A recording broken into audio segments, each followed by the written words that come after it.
بسم الله الرحمن الرحيم بسم الله الرحمن الرحيم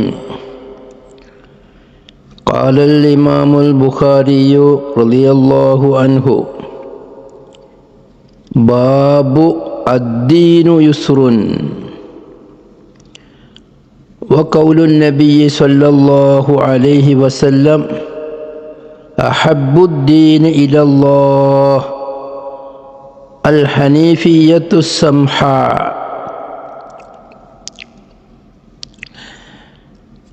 ബഹുമാനപ്പെട്ട ഇമാം ബുഖാരി റഹ്മത്തുള്ളാഹി അലൈഹി അവരുടെ സഹീഹിനെ ക്രോഡീകരിച്ചിട്ടുള്ളത് വളരെ അത്ഭുതകരമായ ഒരു ശൈലിയിലാണ്.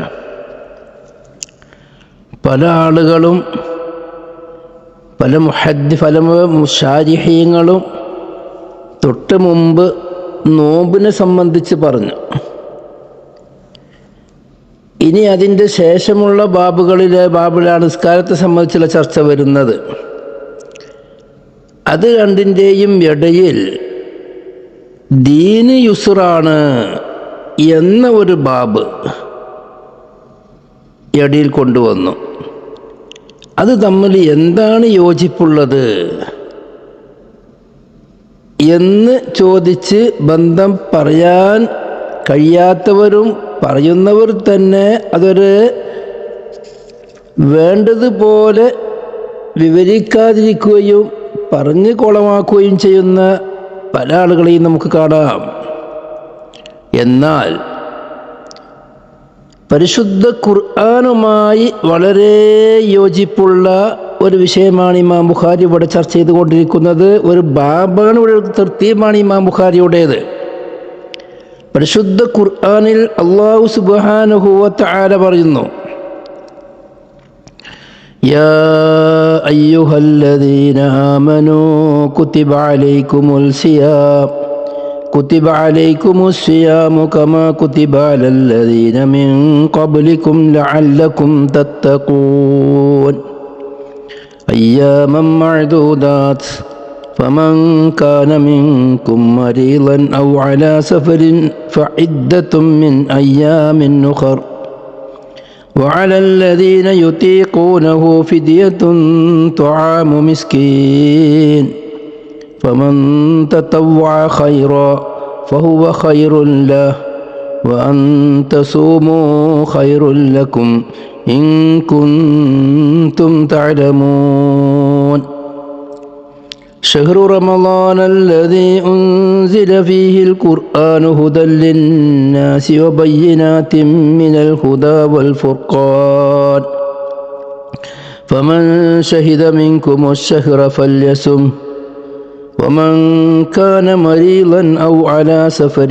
فعدة من أيام أخر يريد الله بكم اليسر ولا يريد بكم العسر ولتكملوا العدة ولتكبروا الله على ما هداكم ولعلكم تشكرون.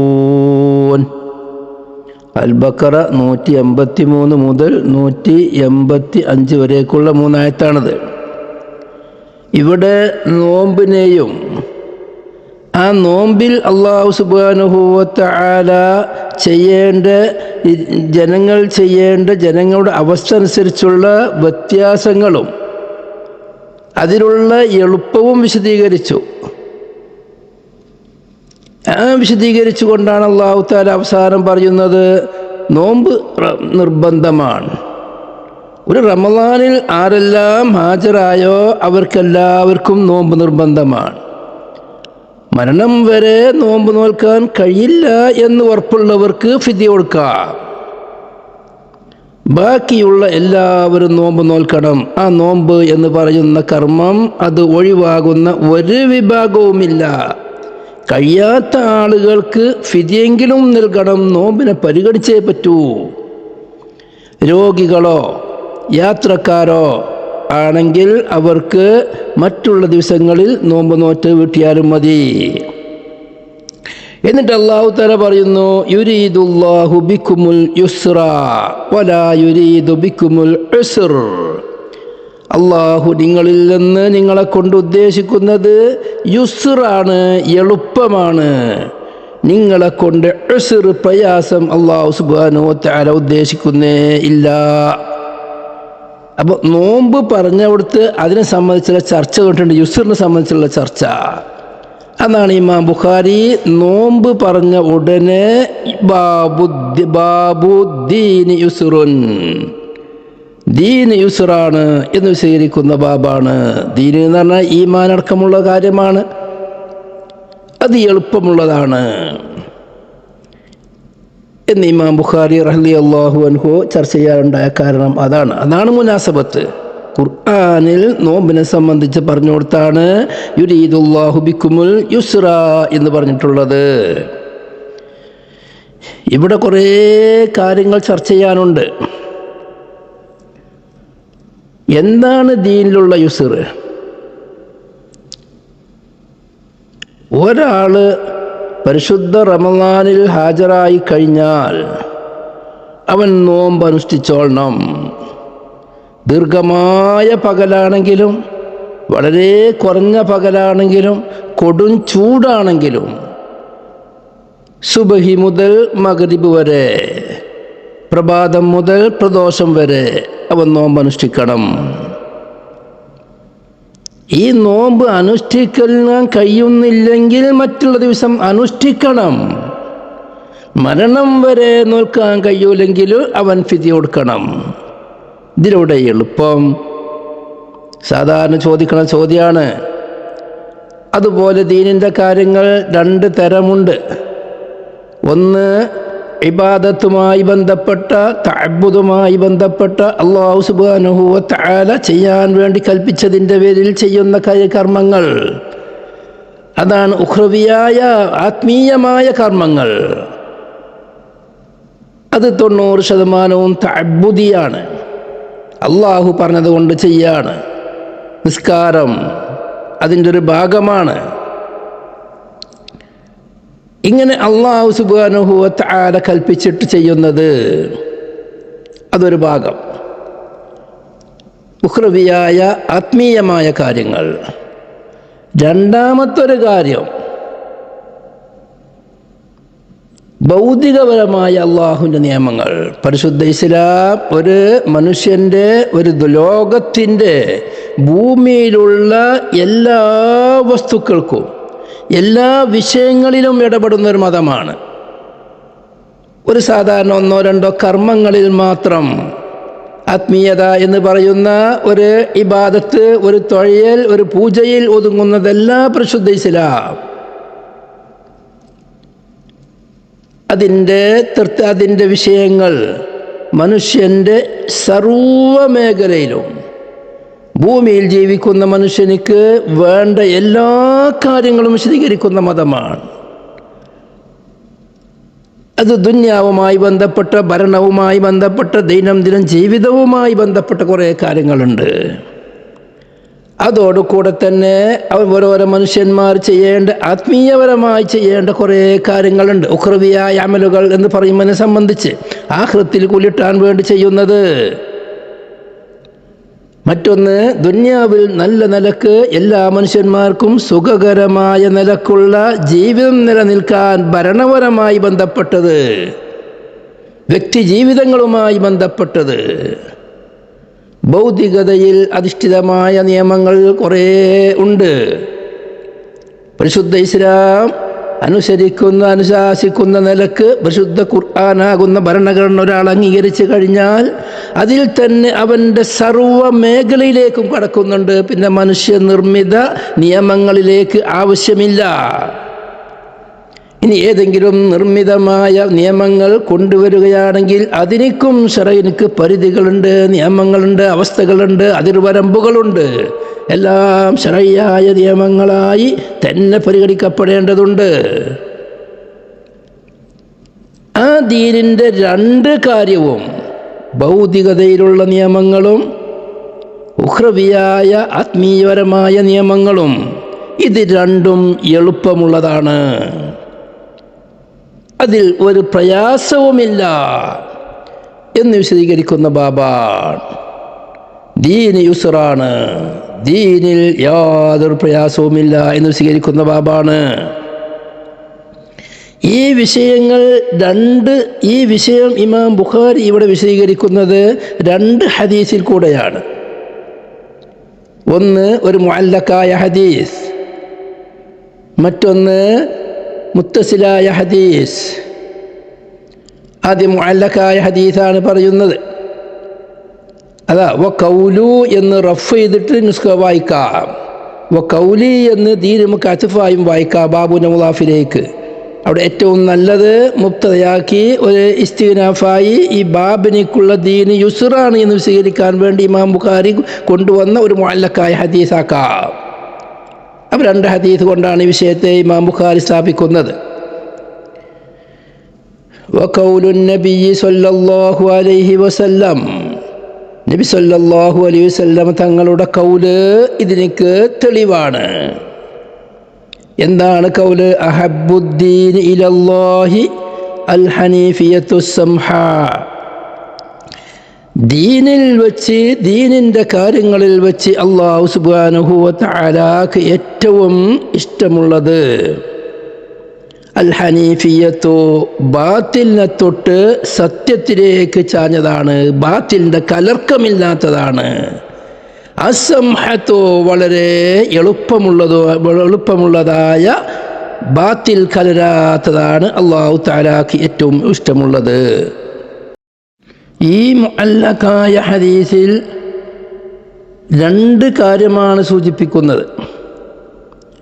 ഒന്ന്, ദീനിൻ്റെ വിഷയങ്ങളിൽ അഹബ്ബു അഫ്ല തഫ്ളീലാണല്ലോ.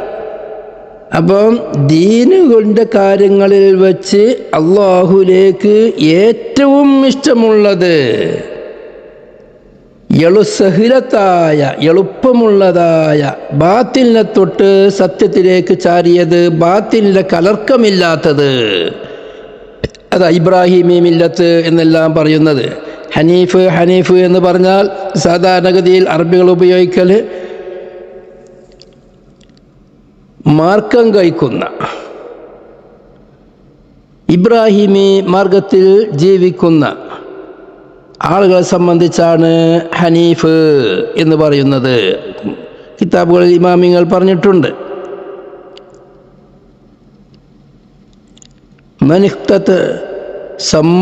മനിഖ്തതന വഹജ്ജൽ ബൈത ഹനീഫ. ഹനീഫ് എന്ന് അറബികൾ ഉപയോഗിക്കൽ മാർക്കം ചെയ്യുകയും കഅബത്തുകൾ ചെന്ന് ഹജ്ജ് ചെയ്യുകയും ചെയ്യുന്ന ആളുകളെ സംബന്ധിച്ചാണ് പഴയ കാലത്ത് ഹനീഫ് എന്ന് ഉപയോഗിക്കൽ. ഹനീഫ് എന്ന് പറഞ്ഞാൽ അൽ മായിലു അനിൽ ബാത്തിൽ ഇലൽ ഹഖ്, ബാത്തിലിനെ തൊട്ട് ഹക്കിലേക്ക് ചാഞ്ഞത് എന്നാണ് അർത്ഥം. വസുമ്മിയ ഇബ്രാഹിം അലൈഹിസ്സലാത്തു വസ്സലാം ഹനീഫ ലിഅന്നഹു മാല അൻ ഇബാദത്തിൽ ഔസാൻ. ബഹുമാനപ്പെട്ട ഇബ്രാഹിം നബി അലൈഹി സ്വലാമിനേക്കാണ് ആദ്യമായി ഹനീഫ് എന്നുള്ള പേര് നൽകിയത്. അതിന് കാരണം ഇബാദത്തുൽ ഔസാനെ തൊട്ട് ചാഞ്ഞോ, ബിംബങ്ങൾക്ക് തീരെ ഇബാദത്ത് ചെയ്യാതെ സത്യസന്ധത മാത്രം കൊണ്ടു നടന്നവരായത് കൊണ്ടിട്ടാണ് ആദ്യമായി ആ ഒരു നിലക്ക് വേർതിരിഞ്ഞ ഒരു ജീവിതം അന്നത്തെ കൗമിൻ്റെ ഇടയിൽ വെച്ച് പ്രത്യേകം വേർതിരിഞ്ഞ് ശ്രദ്ധിക്കപ്പെടുന്ന ഒരു ജീവിതം നടത്തിയത് കൊണ്ടാണ് ബഹുമാനപ്പെട്ട ഇബ്രാഹിം നബി അലൈഹി സ്വലാമിനിക്ക് ആദ്യമായി ഹനീഫ് എന്നുള്ള പേര് നൽകിയത്. പിന്നീട് കഅബത്തുകൾ ചെന്ന് ഹജ്ജ് ചെയ്യുകയും മാർക്കം ചെയ്യുകയും ചെയ്ത ആളുകളെ സംബന്ധിച്ചെല്ലാം ഹനീഫ് എന്ന് പറയുമായിരുന്നു. അതാണ് അതിൻ്റെ പശ്ചാത്തലം. അപ്പോൾ ബാത്തിൽ കൂടാതെ എളുപ്പമുള്ളതായ കാര്യങ്ങൾ, ആ കൈതമ്മലാണ് അവിടെ പുടുത്തമുള്ളത്. ദീനിൻ്റെ കാര്യങ്ങൾ വളരെ കഷ്ടപ്പെട്ട്, വളരെ പ്രയാസപ്പെട്ട്, ശരീരത്തിനെ വല്ലാതെ എടങ്ങറാക്കി ചെയ്യാൻ പറ്റുന്ന ചില കാര്യങ്ങളുണ്ട്. അത് അള്ളാഹുനിക്ക് ഇഷ്ടമുള്ളതല്ല. അള്ളാഹുനിക്ക് ഇഷ്ടമുള്ളതല്ല, ഏറ്റവും ഇഷ്ടമുള്ളതല്ല. ഏറ്റവും അള്ളാഹുനിക്ക് ഇഷ്ടമുള്ളത് വളരെ സഹലായി, സിമ്പിളായി ചെയ്യുന്ന കാര്യങ്ങളാണ്. ഉദാഹരണമായി പറയുകയാണെങ്കിൽ, ഒരാൾക്ക് ഹജ്ജിന് പോവാം. ഹജ്ജിന് പോവാൻ 2 മാർഗമുണ്ട്. നല്ല ആരോഗ്യമുള്ളവരാണെങ്കിൽ അവർക്ക് വാഹനത്തിൽ കൂടെ യാത്ര ചെയ്യാം. വിമാനത്തിൽ കയറി ജിദ്ദയിലിറങ്ങി അവിടെ നിന്ന് കാറിലോ ബസ്സിലോ ആയി ഹറമിലെത്തിപ്പെടാം. അത് വളരെ എളുപ്പമുള്ള ഹജ്ജാണ്, എളുപ്പമുള്ള യാത്രയാണ്. എന്നാൽ അവൻ്റെ നാടുകളിൽ നിന്ന് അവനിക്ക് കാൽനടയായി പോവാം, അല്ലെങ്കിൽ ചെറിയ ചെറിയ ചെറിയ വണ്ടികളിൽ നിന്ന് ശരീരം അധ്വാനിക്കേണ്ട സൈക്കിൾ പോലെയുള്ള വണ്ടികളിൽ കൂടെയും അവനിക്ക് പോവാം. അതിനേക്കാളും അല്ലാഹു സുബ്ഹാനഹു വ തആലക്ക് എളുപ്പമുള്ള വളരെ ശരീരത്തിന് ബുദ്ധിമുട്ടാക്കാത്ത നല്ല വാഹനത്തിൽ യാത്ര ചെയ്യലാണ്. ഇമാമിങ്ങൾ മുഴുവനും വിശദീകരിച്ചില്ലേ? നടക്കാൻ കഴിയുന്നവനിക്ക് നടന്ന് ഹജ്ജ് ചെയ്യുന്നതിനേക്കാളും അഫ്ളല് അവൻ വാഹനത്തിൽ യാത്ര ചെയ്യലാണ് അഫ്ളല്. അതാണ് ഇമാം ബുഖാരി റളിയല്ലാഹു അൻഹു സല്ലല്ലാഹു അലൈഹി വസല്ലം തങ്ങളെ തൊട്ടുദ്ധരിക്കുന്നത്, അഹബ്ബുദ്ദീനി ഇലല്ലാഹി അൽ ഹനീഫിയത്തു സംഹാ. കതിടേണ്ട ആവശ്യമില്ല, അല്ലാഹ് കൽപ്പിച്ച കാര്യങ്ങൾ മുഴുവനും ചെയ്യുകയാണ് വേണ്ടത്. അത് ഏറ്റവും എളുപ്പമുള്ള മാർഗത്തിൽ കൂടെയായിരിക്കണം. ശരീരത്തിനെ ബുദ്ധിമുട്ടിച്ച് പ്രയാസപ്പെടുത്തി ചെയ്യേണ്ടതില്ല. കൊടും തണുപ്പ് സമയത്ത് അവൻ്റെ സുബഹിക്ക് അവൻ എഴുന്നേറ്റ് ഒളു എടുക്കുമ്പോൾ തണുത്ത് ഉറച്ച വെള്ളം ശരീരത്തിൽ പറ്റിയാൽ അവനിക്ക് പ്രയാസം വരുമെങ്കിൽ ആ പ്രയാസത്തോട് കൂടെ അവൻ ചെയ്യേണ്ടതില്ല. അവിടെ ചൂടുവെള്ളം ഉപയോഗിച്ച് ഒളു ഉണ്ടാക്കാം. അതവനിക്ക് ഏറ്റവും നല്ലതാണ്. ചില സമയത്ത് അത് നിർബന്ധം വരെ ആയേക്കാം. ഭൗതികമായ ഇസ്ലാമിൻ്റെ നിയമങ്ങൾ, ആ നിയമങ്ങളിൽ എന്തെങ്കിലും എളുപ്പമുള്ള മാർഗങ്ങളുണ്ടെങ്കിൽ അതാണ് നടപ്പിൽ വരുത്തേണ്ടത്. സല്ലല്ലാഹു അലൈഹി വസല്ലം തങ്ങൾ അമീറന്മാരെ അയക്കുമ്പോൾ നബി തങ്ങൾ പ്രത്യേകം പറയുന്ന വാക്കാണ് യസ്സിറു വലാ തുഅസ്സിറു. നിങ്ങൾ എളുപ്പമുള്ള നിയമങ്ങൾ, പാലിക്കാൻ കഴിയുന്ന നിയമങ്ങൾ അവിടെ പാസ്സാക്കണം. പ്രയാസം പിടിച്ച ഇടങ്ങറാക്കുന്ന നിയമങ്ങൾ നിങ്ങൾ കൊണ്ടുവരരുതേ. യസ്സിറു വലാ തുഅസ്സിറു. 2 സ്വഹാബികളായ റസൂലുള്ളാഹി പറഞ്ഞു യസ്സിറാ വലാ തുഅസ്സിറാ. അപ്പോൾ ഏത് നിയമങ്ങളിലും സ്വൈര്യമായ നിലക്ക് മനുഷ്യനിക്ക് ജീവിക്കാൻ പറ്റുന്ന നിയമങ്ങളാണ് നടപ്പിലാക്കേണ്ടത്. പിന്നെ ചില ജനങ്ങളുണ്ട്, ചില ആളുകൾക്ക് ഇസ്ലാമിന് താലിബാനിസം, അങ്ങനെ ഓരോരോ ആക്ഷേപങ്ങൾ ആക്ഷേപിച്ച് താറടിക്കാൻ വേണ്ടി ശ്രമിക്കുന്ന ഒരു വലിയൊരു വിങ്ങുന്ന് ഇവിടെ ഉണ്ട്. ഒരു സംഘമുണ്ട്, ഒരു കൂട്ടായ്മയുണ്ട്. അവർക്ക് ഇസ്ലാം എന്താണെന്നോ അല്ലെങ്കിൽ എവിടെയാണ് ഇസ്ലാമിൻ്റെ നിയമങ്ങൾ എന്നോ അറിയാതെ അല്ലെങ്കിൽ അറിഞ്ഞുകൊണ്ട് ജനങ്ങളുടെ ഇടയിൽ ഇസ്ലാമിൻ്റെ വളർച്ചയെ മുരടിപ്പിക്കാൻ വേണ്ടിയാണ് അവർ ചെയ്യുന്നത് എങ്കിലും അവരുടെ കുപ്രചരണങ്ങളും ഇസ്ലാമിനെ പറ്റി പഠിക്കാനുള്ള മാധ്യമമായി വരുന്നുണ്ട് എന്നുള്ളത് ഒരു സത്യമാണ്. അവർ ഓരോ നിയമങ്ങൾ എടുത്തിട്ട് ആ നിയമം പ്രാകൃത നിയമമാണ് എന്ന് പറയുന്നവരുണ്ട്. അവർക്ക് ആ നിയമം അറിയാത്തത് കൊണ്ടാണ്. ഉദാഹരണമായി ഒരു ഒരാളെ കൊന്നവനെ അവൻ കൊല്ലാൻ ഉപയോഗിക്കുന്ന ആയുധം കൊണ്ട് മനഃപൂർവ്വം ഒരു മനുഷ്യനെ കൊന്നു കഴിഞ്ഞാൽ കൊല ചെയ്യപ്പെട്ടവൻ്റെ അവകാശികൾ ഇവനിക്ക് മാഫ് നൽകുന്നില്ലെങ്കിൽ അവനെ പകരം കൊല്ലണം. ഇതാണല്ലോ കിസാസിന് കുറേ നിയമങ്ങളുണ്ട്. ഈ കിസാസിനെ പറ്റി പരിശുദ്ധ ഖുർആൻ പറഞ്ഞത് ഇന്നലക്കും ഫിൽ ഖിസാസി ഹയാത്ത്. കിസാസ് ഇവിടെ ജീവൻ നിലനിൽക്കാൻ ആവശ്യമുള്ള നിയമമാണ്. ജീവൻ നിലനിൽക്കുകയാണ് ചെയ്യുക, ഒരു ജീവൻ നശിക്കല്ല ചെയ്യുക. അത് കർശനമായി കിസാസിൻ്റെ നിയമങ്ങൾ, കിസാസ് പകൊലക്ക് കൊല എന്ന് പറയുന്ന ആ നിയമം ഇവിടെ പാസ്സാക്കി കഴിഞ്ഞാൽ പിന്നീട് ഇവിടെ കൊല നടക്കൂല. ഇന്ന് ഒരാൾ തന്നെ മറ്റൊരാളെ കൊല്ലുകയും ആ കൊല തെളിയുകയും ചെയ്തു, പിന്നീട് അവനിക്ക് എന്തെങ്കിലും ചെറിയ ശിക്ഷകൾ നൽകി, 1 2 വർഷമോ ജീവപര്യന്തമോ ശിക്ഷ നൽകി, പിന്നീട് അവൻ പുറത്തിറങ്ങിയാൽ പിന്നെയും അവൻ കൊല്ലാണ്. കാരണം കൊന്ന എന്താ വരാൻ പോണത് എന്നുള്ളതാ ചോദ്യം. സുഖമായ ജീവിതം, അധ്വാനിക്കാതെ അവനിക്ക് ജീവിക്കാം. അങ്ങനെയുള്ള മൈൻഡുള്ള ആളുകളല്ലേ അതിന് നിൽക്കുള്ളൂ. അവർക്ക് അത് മതി, സുഖമായ അവർക്ക് സ്വന്തമായി ജീവിച്ചാൽ മതി, മറ്റുള്ളവരുടെ ജീവിതം അവസാനിപ്പിച്ചുകൊണ്ട്. ഈ ഒരു ചിന്താഗതി ലോകത്ത് നിന്ന് എടുത്ത് കളയണമെങ്കിൽ അവരെ കൊന്ന് കാണിച്ചു കൊടുക്കണം, ഒരുത്തരെ അല്ലെങ്കിൽ രണ്ടാളെ. അങ്ങനെ കൊന്ന് കാണിച്ചു കൊടുക്കുമ്പോൾ പിന്നെ നമ്മുടെയും വിധി ഇത് തന്നെയാണ്, ഞാനും കൊല്ലപ്പെടും എന്നുള്ള ചിന്തയിലേക്ക് വരുമ്പോൾ പിന്നീട് അവിടെ കൊലക്ക് ആരും മുന്നിടൂല. കൊല്ലപ്പെട്ടവർ ഒരാൾ എത്ര ആളെ കൊന്നാലും അവൻ മരിച്ചു പോയില്ലേ, ഇനിയിപ്പോൾ എന്താ ഓൻ്റെ കാര്യത്തിൽ ഓനക്ക് എന്ത് നീതിയാ? ഓൻ്റെ നീതി ഓനക്ക് അപടക്കൽ തന്നെ. അതിൻ്റെ അപ്പുറം ചിന്ത ഇന്നത്തെ ലോകത്തില്ല. ഈ കൊലയാളിക്ക് ജീവനുണ്ട്, അവൻ്റെ ജീവൻ നശിപ്പിച്ചൂടാ, അതിന് വേണ്ടി മുരളി കൂട്ടുന്ന ഒരു വിഭാഗം. കൊലയാളിക്ക്, കുറ്റം ചെയ്തവനിക്ക് എല്ലാവിധ പിന്തുണയും, അവനെ സംരക്ഷിക്കുക. അവനെ ആരെങ്കിലും മാതൃകാപരമായി അവനെയും കൊല്ലണമെന്ന് പറഞ്ഞാൽ പറഞ്ഞോ ദുഷ്ടനായി പോയി. കൊലയാളി കൊന്നതിനെ സംബന്ധിച്ച് പിന്നെ അവൻ്റെ കൊലയെ സംബന്ധിച്ച് ചർച്ച തന്നെ ഇല്ല. അത് വേണ്ടതാണ്. മറ്റോ മരിച്ചുപോയില്ലേ, എന്താ ചർച്ച ചെയ്യാൻ? രണ്ടാമതൊരാളെ കൊന്നീല്ലേ, ഓനും മരിച്ചില്ലേ, കൊല്ലപ്പെട്ടവർ ഓര് മരിച്ചുപോയി എന്ന് പറയാ എന്നല്ലാതെ അവരുടെ ജീവനിക്കോ ബാക്കിയുള്ളവരുടെ ജീവൻ ഇവൻ്റെ ജീവൻ്റെ മാതിരി എങ്കിൽ അതിലേറെ സംരക്ഷിക്കപ്പെടേണ്ടവരാണ് എന്നുള്ള നിയമത്തിലേക്ക് വരുന്നില്ല. അത് വലിയ അപകടമാണ്. അതുകൊണ്ടാണ് ഇന്ന് കൊലക്ക് ആർക്കും കാര്യമായി വേജാറില്ലാതിരിക്കാനുള്ള കാരണം. പരിശുദ്ധ ഇസ്ലാമിൻ്റെ നിയമങ്ങൾ ഏതെടുത്ത് നോക്കിയാലും അത് യൂസറായിരിക്കും. ബഹുമാനപ്പെട്ട ഇമാം ബുഖാരി ഈ ഹദീസ് ഇവിടെ വിശദീകരിക്കുന്നത് വഖൗലു നബി സല്ലല്ലാഹു അലൈഹി വസല്ലം, നബി സല്ലല്ലാഹു അലൈഹി വസല്ലം തങ്ങളുടെ വചനം എന്ന് പറഞ്ഞുകൊണ്ടാണ്. അഹബ്ബുദ്ദീൻ ഇലല്ലാഹി അൽ ഹനീഫിയത്തു സംഹ. ബുഖാരിയിൽ ധാരാളം മുഅല്ലഖായ ഹദീസുകളുണ്ട്. അതെന്തേ സനദ് പറയാതിരുന്നത് എന്ന ചോദ്യത്തിന് പ്രസക്തിയില്ല. കാരണം ഇമാം ബുഖാരി എല്ലാ ഹദീസിനും സനദ് പറയാമെന്ന് ഏറ്റിട്ടില്ല.